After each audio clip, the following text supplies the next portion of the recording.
Hey, welcome everyone to another episode of Puppet Masters and Castle Freaks, the internet's leading all things Charles Band podcast. I am one of your hosts, scum-sucking pig, Jared Hornbeck, and I am coming to you from my luxurious tool shed here in Brooklyn, New York. And I had to take time away from one of my favorite activities, which was taking one of those sexy slow motion showers like you see in the movies to record this podcast. But no, I'm not the only one mowing down these scum suckers. Who else is here with me? Well, it's me, teenage slasher slut Steve Guntley. And this is the podcast about hoodoo short shorts, the Hooter honk, and deep fried Presidente. That's because this is the podcast about The Occultist and Cemetery High, two movies that allow us to revisit the oeuvre of two of our greatest vulgar auteurs. That would be Kincaid and Gorman Bechard, two truly singular visionaries at the center of our mid-'80s exploration of Full Moon and Empire. And of course, we cannot talk about Tim Kincaid without bringing on our next guest. Back to the show again. Please introduce yourself, our next guest. I'm Jed Shepherd, at this point, the third host of this podcast, basically. Getting that chair, getting that third chair. Exactly. Yeah, and you probably know me best for writing and EP and host and Dashcam and a bunch of other stuff. But yeah, I'm all about cool horror movies, obscure horror movies. That's my thing.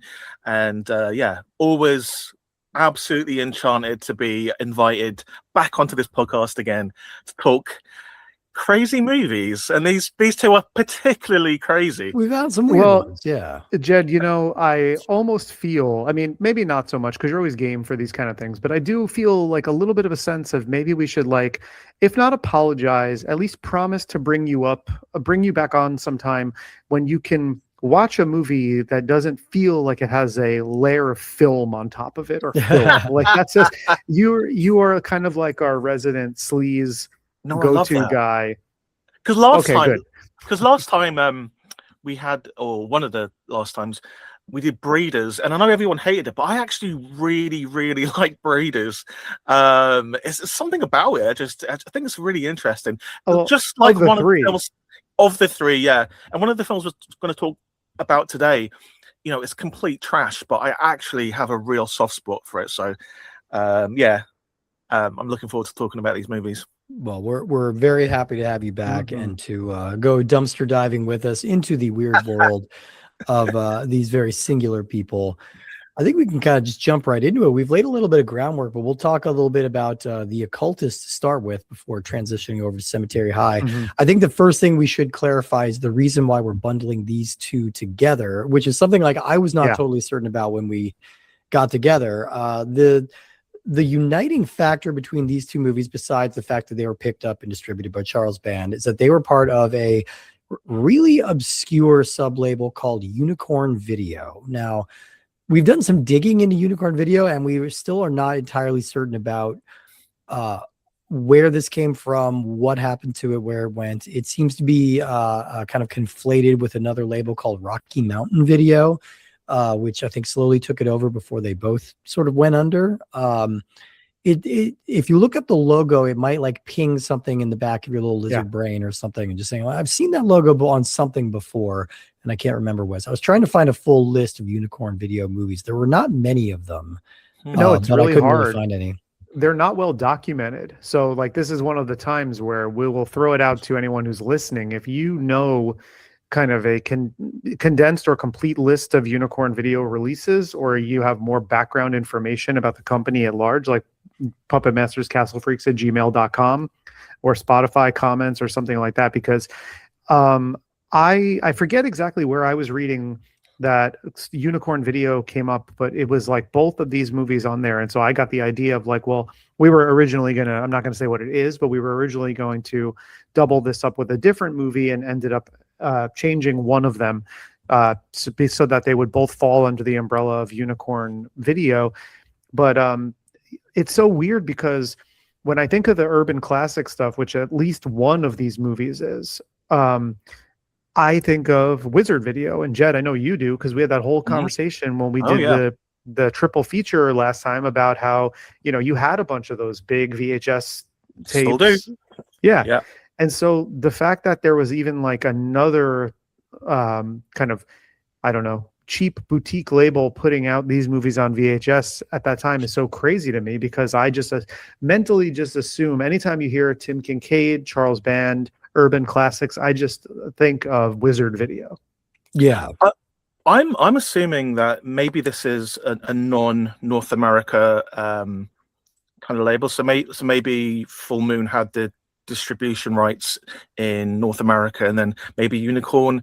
I don't know. It feels European to me, but I'm not too sure. Much like a real unicorn, it will remain elusive. Exactly. Because it's difficult to search too. Yeah, if you didn't know this, the unicorn is the national animal of Scotland. So maybe this is a Scottish. There you go. All right, there we go. Well, let's learn a little bit about our first movie, which is called The Occultist. It was released October 11th, 1989. It's directed and written by Tim Kincaid, and it stars Rick Gianassi, Joe Derrick, Richard Mooney, Jennifer Cantor, Mizan Nunes, Matt Mittler, Annabelle Laris, Betty Vaughn, and Daphne Rubin Vega. Now, the last time we talked about Tim Kincaid was with Jed. It was with a triple feature of Mutant Hunt, Breeders, and Robot Holocaust.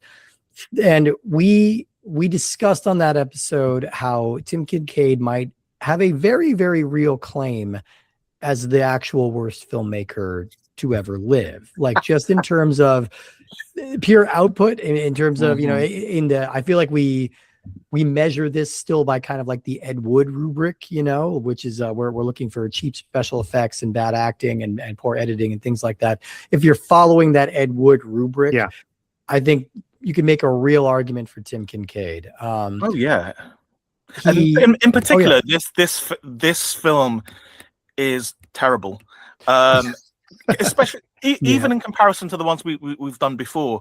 This is specifically terrible, and it coming out in 1989 makes sense because it looks like it was filmed on a Game Boy camera. So. Very much so.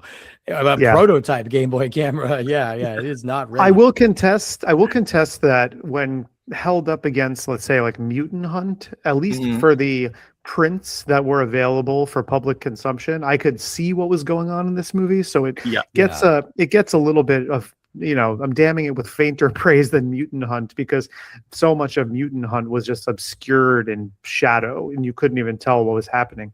Here, you don't have that problem. Maybe the reverse problem is that you can see what's happening, and that actually makes for a worse viewing experience. It's one of those strange things because Tim Kincaid, as we covered in that past episode, he comes from the world of gay porn. He was actually a very prolific and influential filmmaker in that genre. And after in the mid 80s, he just kind of decided to experiment a little bit with heavy air quotes mainstream filmmaking, where basically just non-pornographic filmmaking. And he made about 6 movies in like a 5-year span, and then immediately went back to the world of gay porn, where he continues to be thriving. So we've covered those 3 movies. We also have Bad Girls Dormitory in 1986, which is his first movie, and She's Back in 1991, which is his last movie. The only other movie outside of this one that could be covered is Riot on 42nd Street, which at 4.7 stars on IMDb is his highest rated film by a decent margin. That has a young Jeff Fahey. I don't know, maybe that one's okay. Oh wow. I'm expecting to come on. I'm expecting to come on for those ones that I'm missing in the. We might need to fill in the gaps. Just say the final 3 Kincaids here, and just knock them all out. We don't have a reason to cover those, but in the interest of Kincaid completionism with a K, we'll do that. Yeah. This movie was distributed, like we mentioned, by Urban Classics and by Unicorn Video, and it is accompanied. Do yourself a favor, go to the IMDb page of this movie and cycle through some of the posters, because there are some incredible Tim and Eric style nonsense posters, including one. There's a fiery background where a smiling shirtless man is effortlessly carrying 2 bikini-clad women as they laugh and giggle. And they seem to be like ripped from a Coppertone ad and then just put into the middle of an explosion, and everyone's having a great time.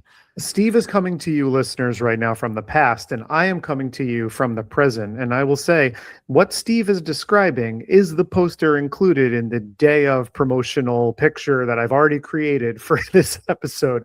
So good. You will see when you go to see our promo post from that day. That is the artwork you'll see for this movie. There's a plethora of really fun posters to choose from, and as we plug it throughout the week, we might throw a few up there. But in terms of the day of release promo posts, like I couldn't not choose that one.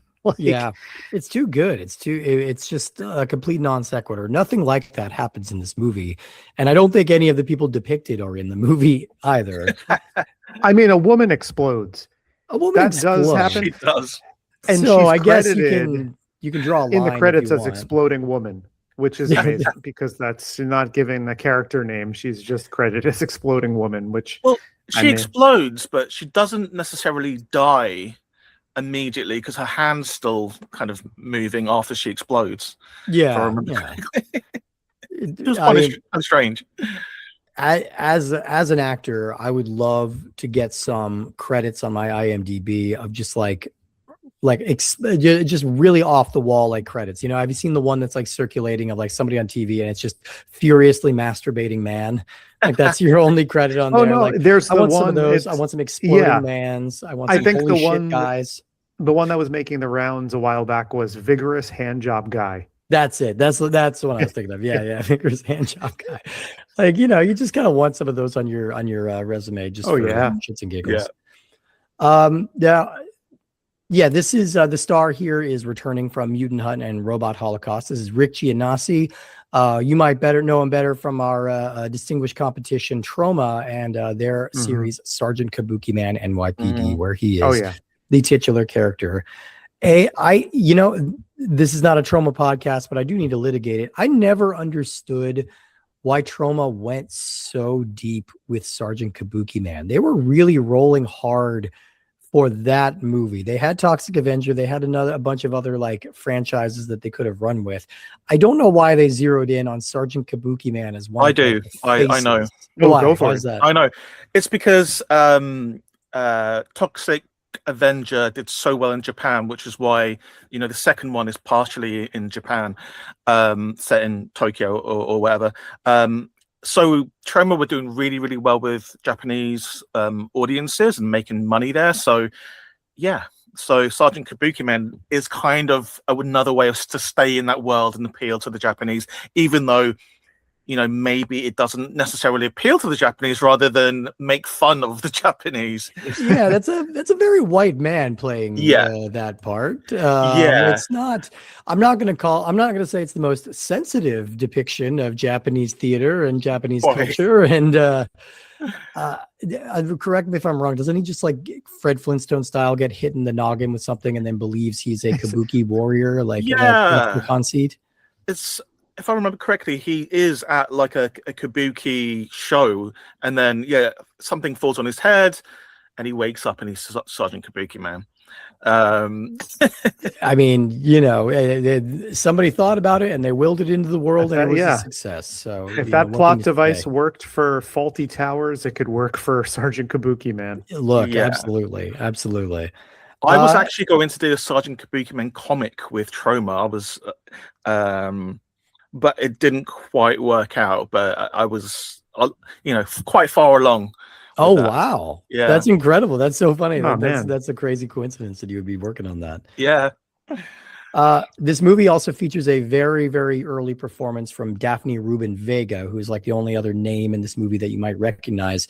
If you don't know her name off the top, she is a Broadway legend. Her biggest claim to fame, she has established the role of Mimi in Rent back in 1996. So just a few years after shooting this movie, she's in the main original cast of Rent. She would reprise the role in the movie. She's been in like the In the Heights movie, a bunch of Wild Things, a whole bunch of different things. Very respected, prestigious actress, and pretty brilliant live Broadway performer. I would say maybe not being used to the best of her talents and abilities, as the woman getting strangled in the beginning of this movie, never to be seen again.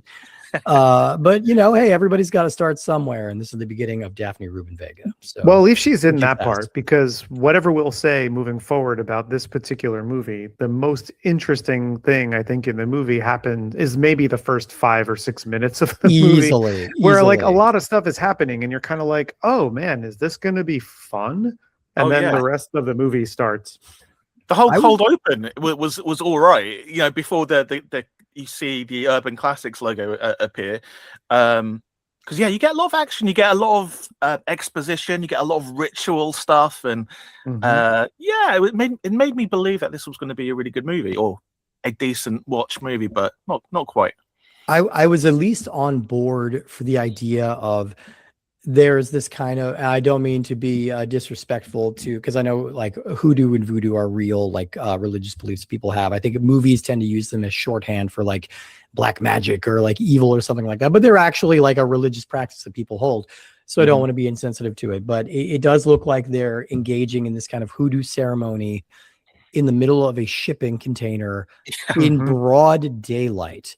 There is no evocative lighting. There's no anything like that. There's a way that you can make this scene look a little creepy, a little menacing. Just like you have a fire barrel right there, just dim the lights around it and let the natural like flames kind of light everybody and make it look surreal and mysterious. But no, this is lit like it's a Walmart.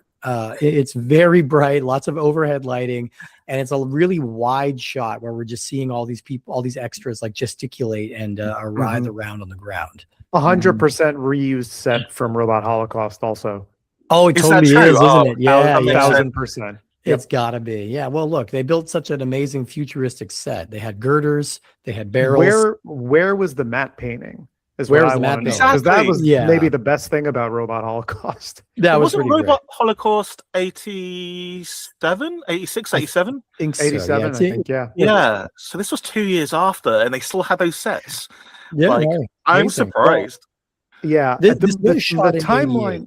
Yeah, I was going to say, I think it was probably closer to 88, because I think it just kind of sat without distribution for a short period of time. Wow. So the 89 release, I was probably shot a year and a half before. Yeah, right. I'm willing to bet. Yeah, no, I was with y'all. I think it started strong enough that I'm like, oh, okay, is this like going to be more competent than the other ones? It's going to be a little bit more entertaining than the other ones. It does the zombie nightmare thing. Like it opens like John Fasano's Zombie Nightmare, which is like, there's all this carnage happening, and then somebody is being sort of operated on or having like some kind of voodoo curse put on them, and then they sit up and they look at the camera and scream with their hand out at the camera. And it's like, well, that's how that movie starts too, except that movie goes from that into Ace of Spades by Motorhead in a million times better than the credit sequence of this movie. But can I just say, like, relatively up top, I actually have no idea what this film's about. And I just thought I was just, like, not paying attention or like, I just, I wasn't smart enough to figure out what was going on.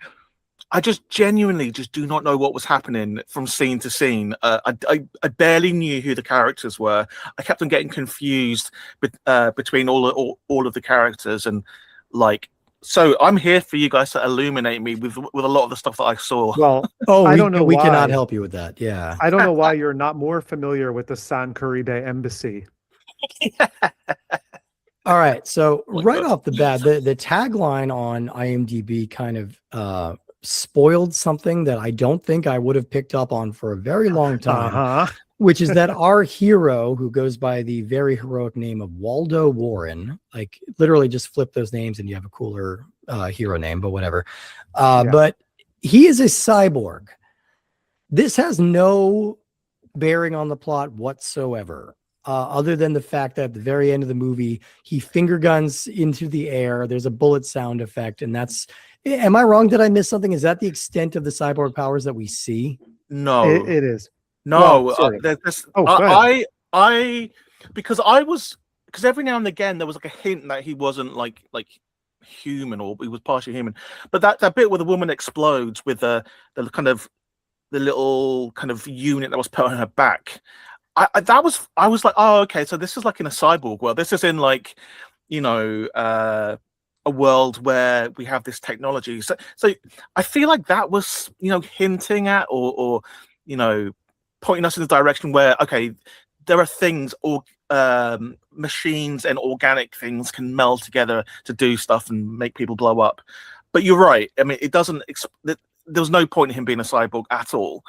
It was making me think of the Threat Level Midnight episode of The American Office, where he forgot that he'd made Dwight a robot, and then it didn't have any bearing, but he was still performing like a robot the entire time. Like, that's what it made me think of. Like, they got to the end and like, oh shit, that's right, we said this guy was a cyborg. Finger guns. Okay. Yeah, this is one of those rare movies that has 3 alternate titles that are wildly different from each other. Like it was known as The Occultist, and in some markets known as Maximum Thrust. Oh, and then in some markets known as Waldo Warren, Private Dick Without a Brain. Wow. All right, so that just feels like he's recycling the gay porn titles. Yeah, like, almost all of those. Yeah. If it was called Maximum Thrust, I'd be a lot more interested in this movie. I probably would have watched it years and years ago. Maximum Thrust. But you would still probably be disappointed because there's not really a lot. This is not a movie with a lot of thrust in any sense of the word. Not even minimum thrust. Yeah. After that first scene, they lay way off the throttle, and we are just kind of left to stick it around in fictional Caribbean country politics. Some weird kind of like pseudo private eye sort of lingo, but really just kind of more feel like most of the movie, our hero Waldo just kind of feels like he's cruising. Like he's meeting a lot of men and having surreptitious conversations in nightclubs. So you've just reminded me, when you mentioned the word cruising, of another time where he reveals himself to be a cyborg, which is when he's in the men's toilets, in a line with two other guys, and I believe he use a dick gun, like in his gun is his dick is a gun, and he fires into the cubicles and kills all those guys that were very silently waiting for him, because you don't see the gun because it's cut off at his waist, but he kind of like thrust in the general direction of cubicles and kills him. 100%. That makes a lot of sense now. But that's right there a huge failure of filmmaking that the three of us who are watching this movie intently could not definitively tell you whether our main character has a dick for a gun or a gun for a dick. Like we should be able to know. That's a detail that I think that should have some weight. And Kincaid should be really good at showing below the waist as well. He's had a lot of practice. Absolutely. Yeah. And Steve, this is not your fault, but mixing those words up and saying a dick for a gun. I was just picturing him with like a flaccid dildo in his hand trying to shoot it. Just like we could do that too, like something to liven this movie up, because the whole part along. With it does, and like Waldo Warren as the quote unquote hero is so weird too, because so much time is spent with the character of Barney, who is like kind of posited as the hero early on in the movie. It's like you're spending a lot of time with him. He's just the son of a guy who runs a security company that's somehow involved in this. And you know what? Like, again, these are short turnover from conception to production to printing. It's fast. They don't have a lot of time. They don't have a lot of budget. This dude fucks up so many of his lines. I've never seen a person trip over their own lines more in a movie that got like a large-ish mainstream release. And they just left it all in. Yeah, they even wrote them down. Like there's one moment where he says, "I have nearly $2 million." Like he flubbed a billion for million, and they left that in the movie. Like there's just no time for coverage. Isn't there one bit where like the scene starts off where he's by himself, and then some guys are walking towards him, and he's like, "Oh, hey guys," and then he repeats immediately after, "Oh, hey guys." Well, they didn't hear him the first one time. of those. Cut one of those. And it happens. It happens also with another character who I kind of love in the movie, which is the character of Jane, who's like the lady with the short kind of curly blonde hair, who was played by an actress named Kate Goldsboro. And she she flubs her lines a number of times too, and it's kind of hilarious. Like she comes into frame and you could tell, like she starts the line introducing herself to, I don't know, one of the constituents of this embassy or somebody related to the prince or whatever of this country, and she starts talking and you could tell she didn't hit her mark, so she stops and then starts talking again. And it's just very funny because it's like, you know, you can yell cut, but it's like, I don't know, maybe those porn sensibilities, it's like you just it's got a show must go on kind of like live theater like thought process think behind about it. That was probably the best take.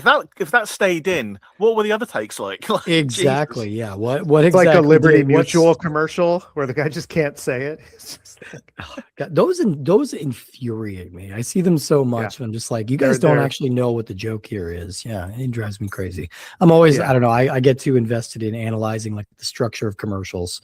But, is that the one? Obviously, we don't have those adverts, but is it the one that goes liberty, liberty, liberty? That's the guy. Yeah, that's Okay. that's the one. but there's yeah. a newer iteration of that where there's just like this character who's dumb and can't pronounce the word liberty, and that's like the whole punchline, and it's very stupid. And they just continue making more commercials with the same character, like they're trying to pitch another Geico Cavemen series or something. It's bizarre. I don't know. I think I find it really confusing that they made him hot. Like, I don't know what the joke is. Yeah. Like, you're like Well, a he's hot just like a guy. Just himbo. can't- like, yeah, like I guess, but I don't know. It doesn't really make sense. Yeah. Well, Anyway. confusing also applies to this movie, as Jed said before, because this movie has the cardinal sin of what a bad movie of this caliber should be. This should be high concept. Like it should be something you can explain in a sentence, and it's really not. There's just so many elements that they're trying to throw into the movie, and none of them really go together. And like you said, and it detracts from the fact that the main hero is a cyborg. It's like he rarely ever does anything that isn't human, especially early on in the movie, like how they're going to reveal it, except for the hilarious knife gun or whatever you want to call that thing. I like that, by the way. That was cool. I was just like, oh, hang on, this bit's good. Because I was just like, how isn't? But for those who haven't seen it, it's basically a knife, and you click the trigger, and the knife shoots out like a bullet and like hits someone, and then he throws away the kind of the hilt of the knife gun away. It's like, what is it? A one-time use? That's a one-time use. Yeah, it's like a blade cannon thing. Like, it's a deeply impractical weapon. Just use a gun or a knife. Yeah, it's a flawed it's design. Very cool. I want one of those. Yeah. They went the opposite way. They need to go like Final Fantasy VIII and just have it be like a really long gun that just happens to have a knife on the end of it. You know? Oh, like I love it. Or a gun that fires knives. That exactly. Yeah, exactly. Like a rapid fire. You know, even the IMDb description is super vague. It's like a cyborg private eye is hired to protect a Caribbean president visiting New York City from sadistic sorcerers, where behind the lush beauty of the island lurk powers of darkness so evil no man has ever fought them and lived. Like, again, there's not really well, yes, but it's also just not really a plot. And that's how you know sometimes that these things are muddled, is when the IMDb descriptions start giving you a plot synopsis, but then just end up talking about something thematic in the movie. They don't even really know for sure what's going on. I did kind of get a kick out of every time like the nefarious group of guys show up, they just like line up next to each other like they're posing for a Devo album cover. Every time they're like little ducks in a row. That's just how they travel, and they always need to be facing the camera. Like it's I kept thinking of the old SNL skit Sprockets. I don't know why. Something about the way those guys stood is like, now it's the time of Sprockets when we dance. Yeah, like I don't know why I was thinking about that, but every time. I think I was just desperately like fishing around for something to grab onto with this movie, because for all the talk, there's no dialogue really worth listening to. For all the plottiness, for all of the slowness, there's like, it's pretty incomprehensible. And again, it's just bizarre to introduce this element of having a cyborg main character if you're not going to really do anything with that. Like, nothing. Just don't make it aside. Just it doesn't add anything. It just kind of raises further questions. I love to imagine like Charles Band, because because of that first movie that Tim Kincaid had made, they had this like 4-movie deal agreement. And in that 4-movie deal, it's like you got Breeders, you got Mutant Hunt, you got Robot Holocaust, you got this.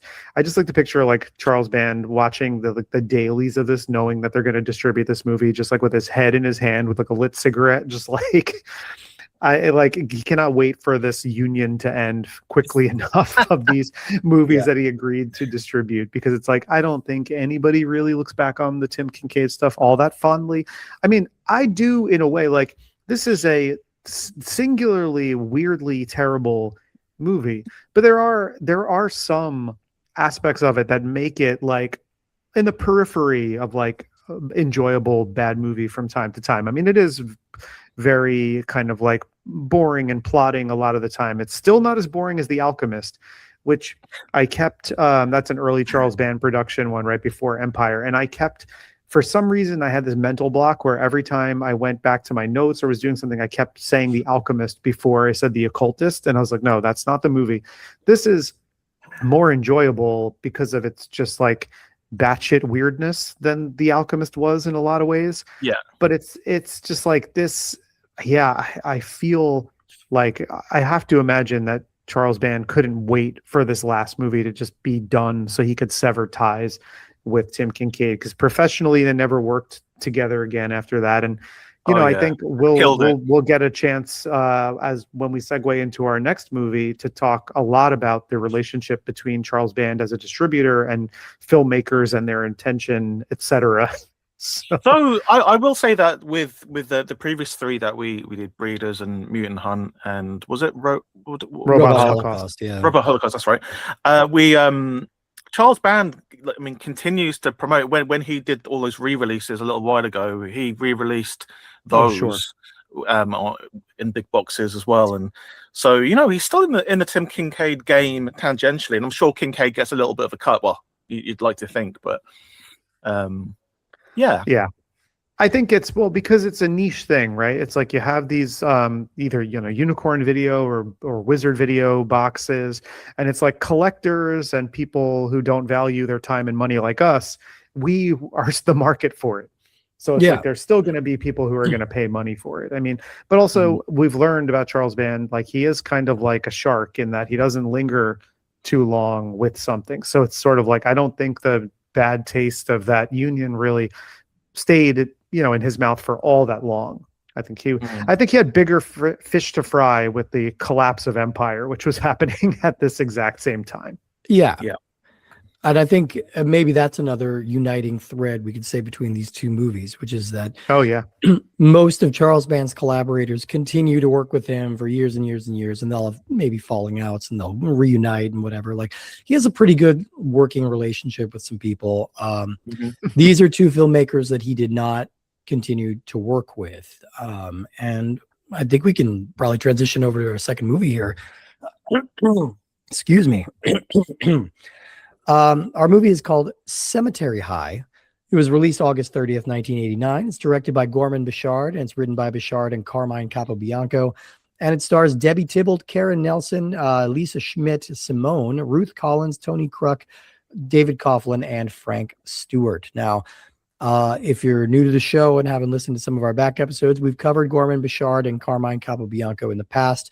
They made a weird, delightful little indie movie in 1987 called Psychos in Love, which is kind of like an Albert Brooks style, like modern American romantic comedy mixed with this gonzo slasher movie. It's like Henry Portrait of a Serial Killer meets Woody Allen with a little bit of like a musical in there as well. So it's an odd concoction, but it's got such an assured sense of self and such kind of a lack of shame, and it's just kind of really embracing its like low key, like upstate New York kind of roots. That it's pretty fun. No, Steve, I'm sorry, I have to stop you. Oh, Do not like the state of Connecticut. Excuse me.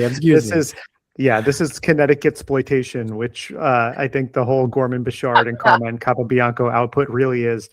And it must be acknowledged. A rare thing. Yeah, excuse me. Yeah, I knew it was New England somewhere, but But the movie has a positive message. If you're a woman in Connecticut, Murderface will kill you. Absolutely. I don't know if you've ever saw that 30 Rock when Jenna's yeah. doing I Heart Connecticut. I practice abstinence.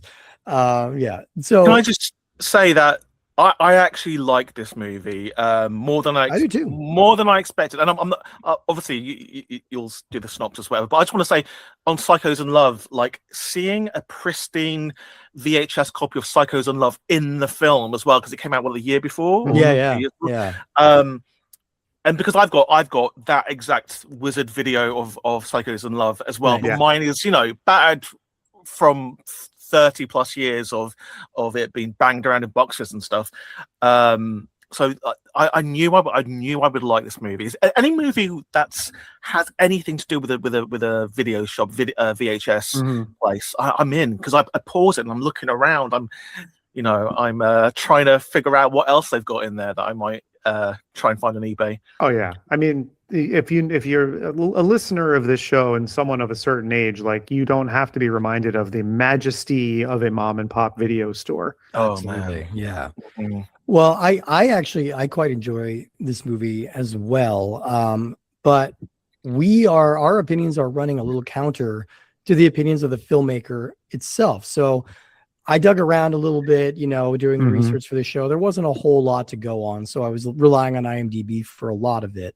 And sometimes IMDb will just give you a real nugget. So I learned in the trivia that the original title of this was going to be Assault of the Killer Bimbos, which is, of course, is another movie that we have covered. And I began to dig around to see, A, is that true? Was that actually the title of this? And B, why did it make the change that it did? And that led me to the comments section on Cemetery High, where there is a 1-star post written by Gorman Bechard. No way. Under the headline, I detest this film. This is the full review. I'm just going to read the full review. It's pretty short, but I'm just going to read the full thing. This is from Gorman Bechard. I detest this film. Long story short, it was originally called Assault of the Killer Bimbos. It was a black comedy. We filmed it as written. Charles Band, who ran Empire, called me the day after we wrapped and said he just read the script and it was too dark for his liking. He was taking away the title because it had gotten such great publicity, including People magazine, and keeping only half of what I shot. He was having his staff write some backstory. Thus, my story about girls who offed scumbags just because they knew they could now became a story about girls who were abused, etc., and so on. But it was the film that was ultimately abused, and I'm using a nice word, by Band. I talk about this at length on my commentary of the new Psychos in Love DVD. Of course, if I had seen what they did to Galactic Gigolo in post prior to filming this, I would have never made a second film for Band. Rent Psychos, avoid this piece of crap. And if you're a filmmaker and an idiot with money tries to tell you what to do with your film, I don't care how badly you want it, all caps, walk away. Wow. So that is a bridge burned right there. That is a full severing of a relationship there. I can understand both sides of this, but by the same token, everything that I've heard anecdotally about Gorman Bechard makes him sound like a complete asshole. And it's like, and so that could be wrong. Like, I could be taking something out of context that people have said. Like, Carmine Capobianco seemed like he was a fun guy. I know a few people who were mutual friends with him. Gorman Bechard, though, sounds like someone who was never kind of satisfied with whatever versions of his quote unquote artistic vision are out there. I mean, he did kind of walk away from films and ended up doing a lot of music related stuff, docs, videos, stuff like that. But he strikes me as kind of like an insufferable dickhead just from like things that I've heard. And it's like, I get it. Like, I get what he's saying about how it was sort of a producer versus filmmaker approach to it's like, yes, Assault of the Killer Bimbos was a title that was garnering a lot of attention at the time. And so it was out there and this was what they were doing. But he says that Charles Band read the script. The story that I had heard was not just that he had read the script, but that he had saw what the movie, the dailies or something of the movie, and were just like, this does not work. This isn't what I want for this title. That, I don't know how much of the ownership of the title belonged to Gorman Bechard. I think it's one of those weird things where the producer could decide to do something and then he passed it on to, Dave Dakota, and then it somehow, it found its way to Anita Rosenberg. And I will say, I am kind of split on this movie. There's stuff about it I like, and there's stuff about it I don't like. But I think the version of Assault of the Killer Bimbos that we got with that title is much more, even though it thematically has less to do with it, like tonally, it just matches more what I want for that movie. Like this movie is Cemetery High was also known as Hackham High, which was the second title it was given before that. And then it was also given the third title of Scumbusters before they then landed on Cemetery High. Because Scumbusters, wasn't that used, or that was an alternate name for another full moon? Oh, was it? Yeah, I'm sure I've got a VHS with Scumbusters written on it. Oh, interesting. I can't remember what it's for. I'll have to look at that, because I hadn't heard that title before.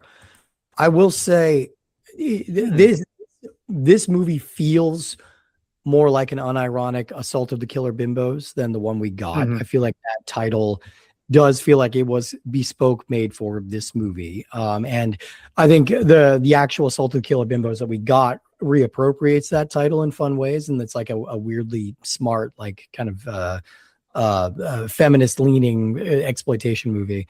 But I will agree with Bechard here that I find the angle of them being like abuse survivors less interesting than if they were just crazy people who decided they want to start murdering somebody. Like, just because we've gotten the whole, and again, I hate the genre name, but the whole rape revenge subgenre was built on that idea. A woman is scorned, her autonomy is taken away, and so she goes on a killing spree. It's a fun way to flip that script if they are just normal teenage girls who decide that they want to start killing people because they're bored. I can kind of understand why Charles Band did it, because he wants the audience to empathize with the women who are killing men. For sure. Because imagine it didn't have that angle, and the main audience for these films is men. So I'm guessing he wanted to hedge his bets a little bit and think, okay, they're going to kill men, but they'll have a really good reason why. Yeah. And it makes me think, did Charles Band himself go and film all of those abuse scenes then? So my understanding is yes, that a lot of that stuff is stuff that was shot after the fact. Like the scenes of all of the Scumbusters girls together with some of the violence is original stuff. There was a lot of reshoots, but I will say where I now kind of fall back on, I think Band had an idea of like what would make this movie work more, or what they should have leaned into. He kind of handed it over to a guy named Kenneth J. Hall, who was like, and this is why I think Gorman Bechard is lying, because I don't think it was a script. I think it was a completed film. And he kind of went, make something of this, like salvage this somehow. And so that's only one aspect of it. The other thing, the thing that Kenneth J. Hall did was he inserted the scroll, the gorgong, and the hooter honk. Oh, okay. That makes sense now. Okay. Yeah. Because that's my favorite. Genuinely, my favorite thing about this movie. And I was like, that's worse, huge, and that wasn't in the original. The first time that happened, I got a huge laugh. Like I genuinely had a big laugh out of it. Do you want to describe it? Because if people out there haven't seen it, like it's incredible. They do the classic kind of like pearl clutchy Rod Serling style narrator who right at the beginning of the movie is telling you you're going to be seeing some offensive stuff in this movie, so we know some of you are sensitive to it, so anytime there's going to be a lot of violence, we're going to hit the gore gong. And then there's a cutaway shot. There's just a gong hanging in a soundstage and somebody hits the gong. And if you're about to see gratuitous nudity, you're going to see the hooter honkers, which is two bike horns on a pole. And somebody just reaches up suggestively and honks the two horns as just an advance warning that you're about to see some nudity. That genuinely made me laugh the first time I saw it. I think they beat that mechanic into the ground a tiny bit. And there's a point in the movie where they actually like break the fourth wall and acknowledge that they're using it too much. So like, but that well, no, they break the fourth wall they break the fourth wall to say that there hasn't been any nudity for a little while. So they were like, okay, you haven't been naked yet, so you get naked. And I really love that, this proto Scream meta commentary on all the tropes of horror at the time, especially in the 80s. Yeah. But I do feel like sometimes the Gorgon, especially, was in place to suggest that there might be actual gore. But I don't know if you remember, for a lot of it was the Gorgon gonged, and then we cut to the scene and we don't see any gore whatsoever. It cuts away or it's off screen. And I was like, throw in some gore, you know? Yeah. Yeah, well, that's the thing. Like, Psychos in Love go so much harder with the gore. And this movie, I mean, they're not scrapping gory footage, I'm sure, especially if they're inserting the gore gong before that. So I just don't think it was there. Yeah. Like, I think for this one, and then I think that's kind of where I land with this one. Like, I feel like Psychos in Love was so realized, and this feels muddy to me. Like, it feels like they have this would be funny if we did this. There are moments that I thought were genuinely hilarious. Like, the narrator in the beginning of the movie, who is like, he's narrating like as if he's our inner monologue, and he's like, why are these women doing it? What's their motivation? He's like, this is just 6 of the 23 questions we'll be answering in the next 87 minutes. I was like, I was laughing at that. And then he walks in and they're acknowledging him, and they're like, oh, is this a narrator? Boring. And they just shoot him. Yeah. All funny. All funny. I think this movie just gets off to such a swift pace, you know. When we introduce the setup, we introduce that it's got this kind of like wacky Looney Tunes style, like fourth wall breaking style that we're going to be going into. And then we meet the girls and we see them starting to like find their victims and kill them. And I'm like, all right, buckle up. This is great. And then I think the movie sort of runs out of steam. And it's just kind of a consequence of like any movie that front loads its best stuff is always gonna suffer a little bit. It's a classic like Full Metal Jacket problem, you know, like if you put all your best stuff in the beginning of the movie, that leaves us nowhere to go, like once we reach midpoint. So I would be lying if I said that I wasn't kind of like checking my watch like an hour into the movie and being like, okay, how much of this is really left? Because it does kind of overstay its welcome a little bit.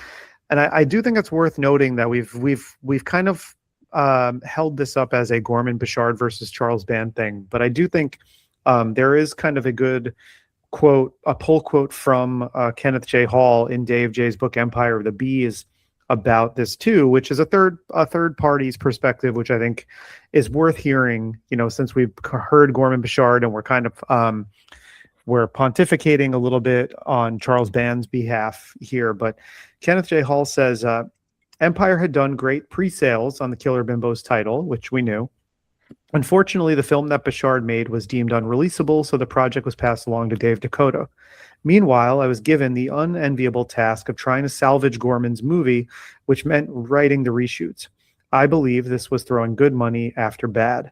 I had viewed the footage that they wanted to keep, which was so awful it made me wonder about the stuff they lost.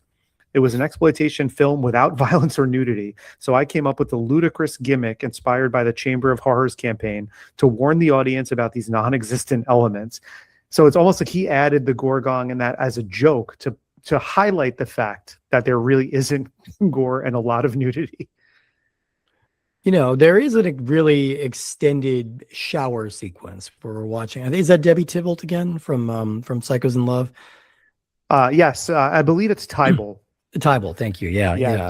Debbie Tybalt, who I like quite a bit. I think she's really like memorable in Psychos in Love. I think very charming. And her, they give more so than any of the other characters, they give her and an actress Karen Nielsen these kind of like breaking the fourth wall asides and monologues to the camera, which are oftentimes pretty funny too, where they're talking about, you know, film rights and book rights, and they're kind of like expositing stuff that's happening in the movie. I like those. I thought the two of them were funny. There's a hilarious like the placement of Karen Nielsen in some of those scenes of where they're talking to the cameras. Like she's sitting at like a 1987 you know, Wang computer or something that she's like, and that's what it looks like a PC ad from a Sears catalog in 1988. I like all that stuff.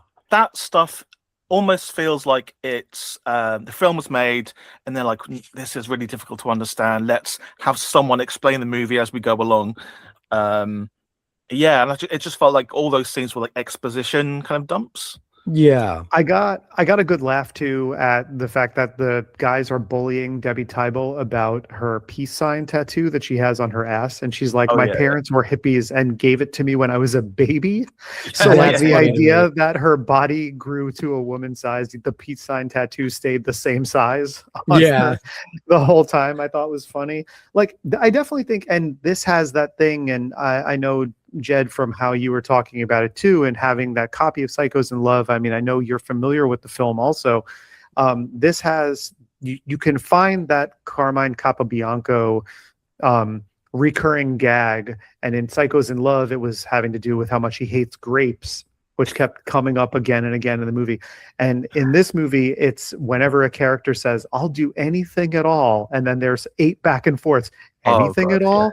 Anything at all? they Anything at absolutely all ran that that into I the want. ground. Yeah. But you know what? Even by like the 5th time that they did it, I was still kind of like, this is pretty funny. Yeah. I think more than a lot of other Empire and Full Moon movies that have attempted to be funny, I think this movie has a really good sense of its own sensibilities. I think it's got a really good grasp on the type of humor that they're wanting to convey. And I think it is a little smarter than it needs to be. Same with Psychos in Love, Yeah. where they are absolutely reveling in these B-movie tropes. There's a real punk rock kind of energy to both of these movies. There's a real filmed in my backyard with my buddies on the weekend kind of vibe to these movies. But they understand movies, and they understand tropes, and they understand screenwriting in a way that I think a lot of these movies don't. Like Jed, you mentioned, like there's a moment in this movie where they stop and give a detailed review of a previous movie, like it's a Gremlins move before Gremlins 2. It's a really funny little like self-nod where they're giving like they're A not glowing review as well. the movie, they're giving it a really good Yeah. review. Like that's really funny, and I think that's successfully funny, and it fits into the tone that they set for this movie. Yeah, but that scene, even though like it was kind of a light scene, it's also grim because the guy was a pedophile. Like, you know, I was like, oh wow, this is real dark. I can see where Charles Mann was coming at this, but you know, bad guys get their just desserts in this movie, and and they very quickly move on to the next person as well. Yeah, and I'm again to invoke the rape revenge genre, which I'm going to give proper attribution to the writer who renamed it the good for her genre. I like that a little better. But the thing with these good for her movies is that it's you need to, I don't know, you need to struggle through this like a darkness so that you can feel no shame whatsoever when things start getting like unhinged and gross and violent, you know, because everybody that you're doing violence against are established to be the worst scum in society. Yeah, but then the problem with having that as your plot device is it's tonally inconsistent then to like the Frank Stewart. So Frank Stewart plays like the handyman guy in Psychos in Love. He's very kind of like memorable in that movie, and here he's a Dr. Siobhan character whose introduction is him just like singing along to the opera Carmen.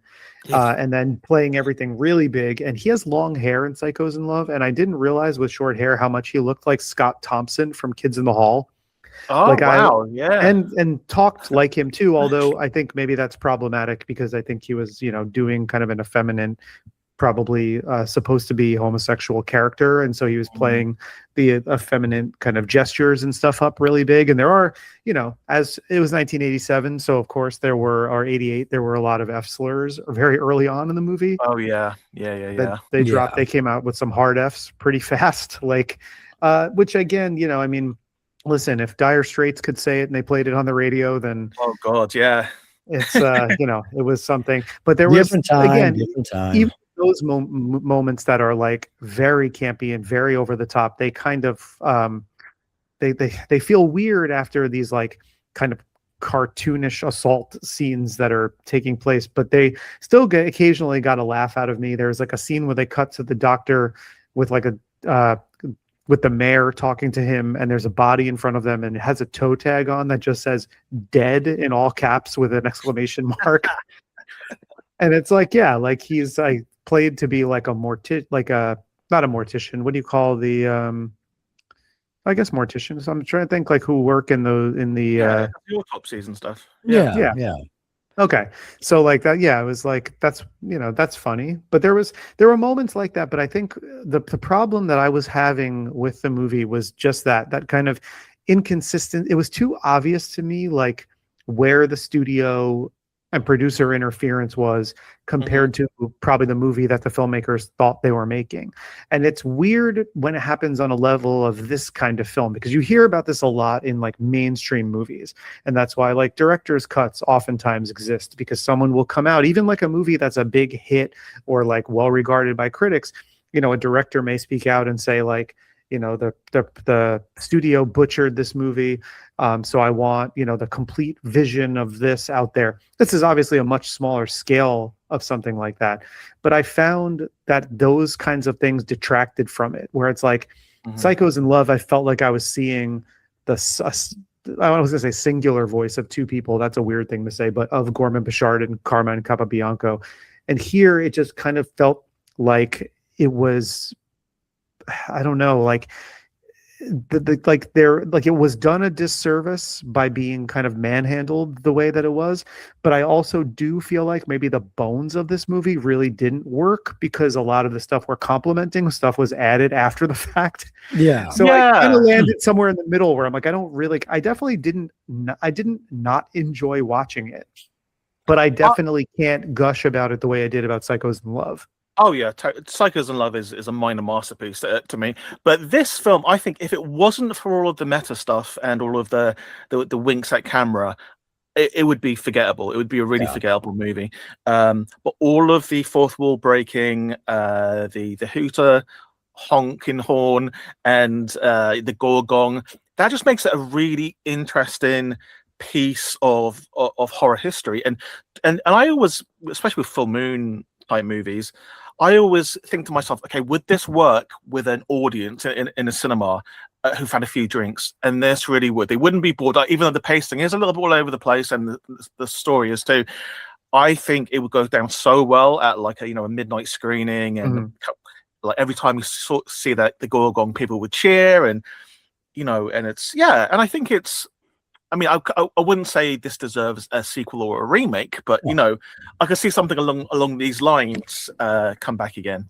Yeah. I'm with y'all. Like, I think it's clear that this was a movie that was damaged in the post. There was a conflict of visions, but there are so many interesting things here that you can just see that with these ingredients, you can remix them in different ways and find some really interesting directions to take it. But I think we might have reached about the end of our we've wrung about as much blood out of that stone as we can.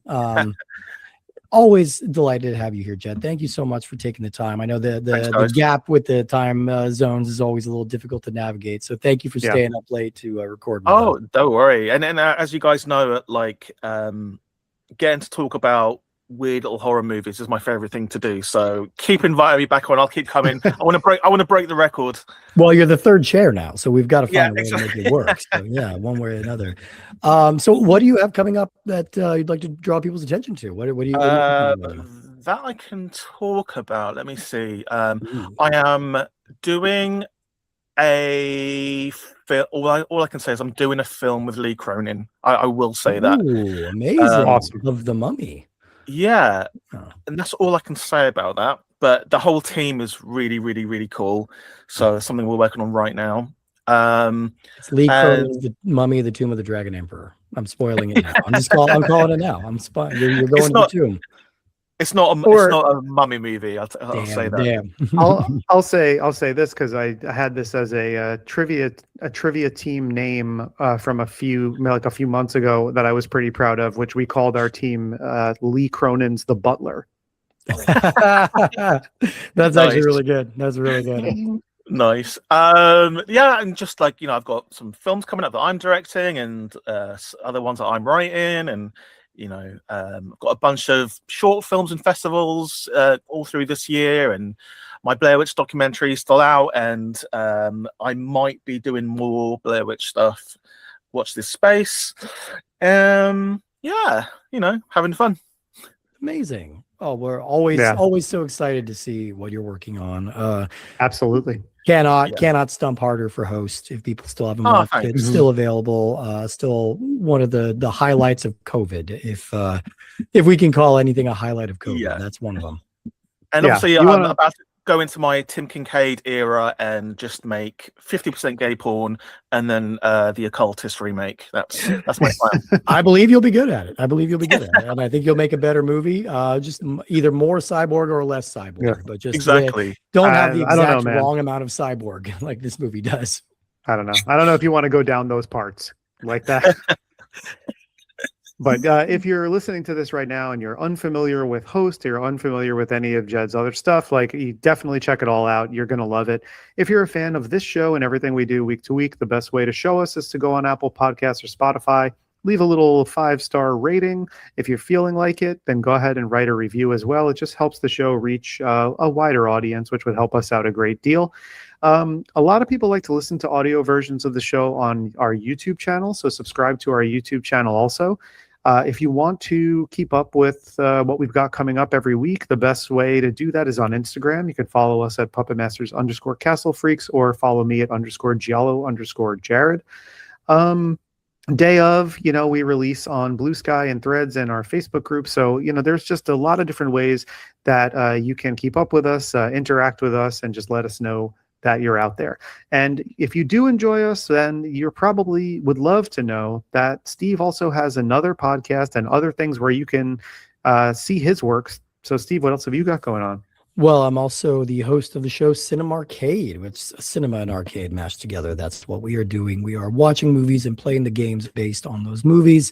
I believe when you listen to this episode, we will be in the middle of our Looney Tunes run. So that's 2 Space Jam films plus Looney Tunes back in action, speaking of meta comedies. So that's going to be a lot of fun to dig into. And then after that, who knows? But you're definitely going to want to check us out again next week.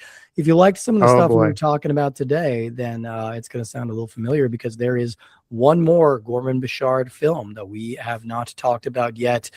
And next week, we're knocking it out. We're talking about Galactic Gigolo, which falls in between Psychos and Love in this movie. So going to be interesting. Going to check that one out.